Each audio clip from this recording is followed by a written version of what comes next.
Assalamualaikum warahmatullahi wabarakatuh. Pertama-tama marilah kita panjatkan puji syukur kepada Allah Subhanahu wa taala karena telah memberikan rahmat kesehatan dan keselamatan kepada kita semua.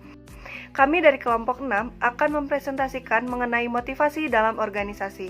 Sebelumnya, perkenalkan nama saya Alma Libera, NPM 10121062 dan anggota kelompok saya yang lain adalah Elin Maslahat dan Ramji Al-Fadlil.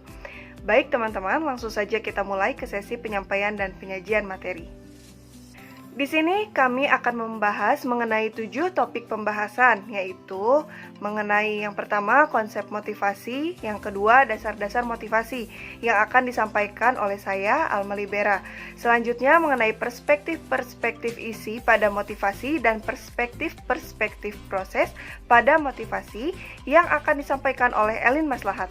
Lalu mengenai perspektif-perspektif penguatan pada motivasi dan desain pekerjaan untuk motivasi akan disampaikan oleh Ramji Al-Fadlil. Untuk yang ketujuh mengenai motivasi di lingkungan kerja baru akan disampaikan oleh saya dan Elin. Dan terakhir akan disampaikan kesimpulan oleh Ramji. Materi yang pertama yaitu mengenai konsep motivasi. Motivasi merujuk pada kekuatan-kekuatan internal atau eksternal seseorang yang membangkitkan antusiasme dan perlawanan untuk melakukan serangkaian tindakan tertentu.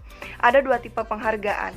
Yang pertama penghargaan intrinsik, yaitu kepuasan yang diterima dalam proses melakukan tindakan. Yang kedua penghargaan ekstrinsik, yaitu penghargaan yang diberikan oleh orang lain. Selanjutnya mengenai dasar-dasar motivasi. Dasar-dasar motivasi adalah asumsi seorang manajer tentang motivasi karyawan dan penggunaan penghargaan-penghargaan tergantung pada perspektifnya pada motivasi. Dasar-dasar motivasi dibagi menjadi 4 pendekatan, yaitu pendekatan tradisional, pendekatan hubungan manusia, pendekatan SDM, dan pendekatan kontemporer. Yang pertama, pendekatan tradisional. Pendekatan ini menimbulkan pengembangan sistem gaji insentif, di mana orang-orang benar dibayar berdasarkan kuantitas dan kualitas hasil kerja mereka. Yang kedua, pendekatan hubungan manusia. Penghargaan non-ekonomi seperti kelompok-kelompok kerja yang menyenangkan, yang memenuhi kebutuhan sosial, terlihat lebih penting daripada uang sebagai motivator perilaku kerja. Yang ketiga adalah pendekatan SDM. Dengan mengasumsikan bahwa para karyawan kompeten dan mampu memberi kontribusi besar, manajer-manajer dapat meningkatkan kinerja organisasional. Pendekatan SDM meletakkan dasar-dasar untuk perspektif kontemporer atas motivasi karyawan. Yang keempat, pendekatan kontemporer.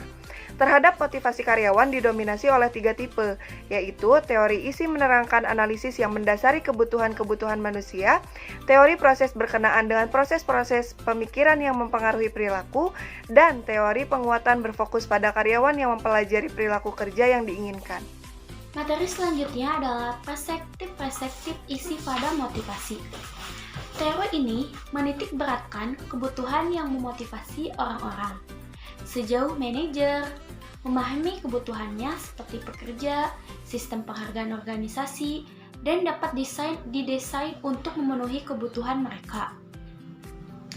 Selain itu, untuk menguatkan para pekerja untuk mengerahkan energi dan prioritas pada pencapaian tujuan-tujuan organisasional. Terdiri dari yang pertama, ada teori kebutuhan. Teori ini mengemukakan bahwa orang-orang termotivasi oleh 5 kategori kebutuhan yang terdiri dari psikologis atau dasar keamanan, sosial dan kepemilikan, penghargaan, dan aktualisasi diri yang ada dalam susunan hierarki. Yang kedua yaitu teori Adler atau extension, attachment, growth, modifikasi. Teori hierarki adalah kebutuhan yang mengusulkan 3 kategori kebutuhan. Yang pertama yaitu terdiri dari kehidupan, keterhubungan, dan yang terakhir adalah pertumbuhan. Teori yang ketiga adalah teori 2 faktor. 2 dimensi yang sepenuhnya terpisah memberikan kontribusi terhadap perilaku karyawan di tempat kerja, yaitu seperti faktor higien atau faktor-faktor yang melibatkan kehadiran atau ketidakhadiran. Faktor-faktor yang membuat pekerjaan menjadi tidak memuaskan termasuk kondisi kerja, bayaran atau kebijaksanaan perusahaan, dan hubungan antar personal. Faktor-faktor yang mempengaruhi kepuasan pekerjaan berdasarkan pada pemenuhan kebutuhan tingkat tinggi, seperti pencapaian, pengakuan, tanggung jawab, dan peluang pertumbuhan. Yang terakhir ada teori kebutuhan yang didapat, yaitu mengemukakan bahwa tipe-tipe kebutuhan tertentu didapat selama masa individu tertentu. Yang didapat selama 3 kebutuhan yang sering kita pelajari adalah seperti yang pertama ada kebutuhan akan pencapaian, yang kedua ada kebutuhan akan pertalian, dan yang ketiga yaitu kebutuhan akan kekuasaan. Materi selanjutnya yaitu perspektif proses pada motivasi. Sekelompok teori yang menjelaskan bagaimana para karyawan memilih perilaku-perilaku yang dapat memenuhi kebutuhan mereka dan menentukan apakah pilihan mereka berhasil. Yang pertama ada teori keadilan, yang kedua ada teori harapan. Teori keadilan adalah teori yang merupakan proses yang berfokus pada persepsi individu tentang seberapa adil mereka diperlakukan atau dibandingkan dengan orang lain. Sedangkan teori harapan adalah teori proses yang mengemukakan bahwa motivasi bergantung pada harapan-harapan para individu yang berkenan dengan kemampuan mereka untuk mengerjakan tugas-tugasnya. Ini saya akan melanjutkan pembahasan mengenai perspektif penguatan pada motivasi. Perspektif penguatan pada motivasi adalah teori motivasi yang berdasarkan pada hubungan antara perilaku tertentu dan konsekuensinya. Teori perspektif penguatan pada motivasi juga memiliki alat penguatan.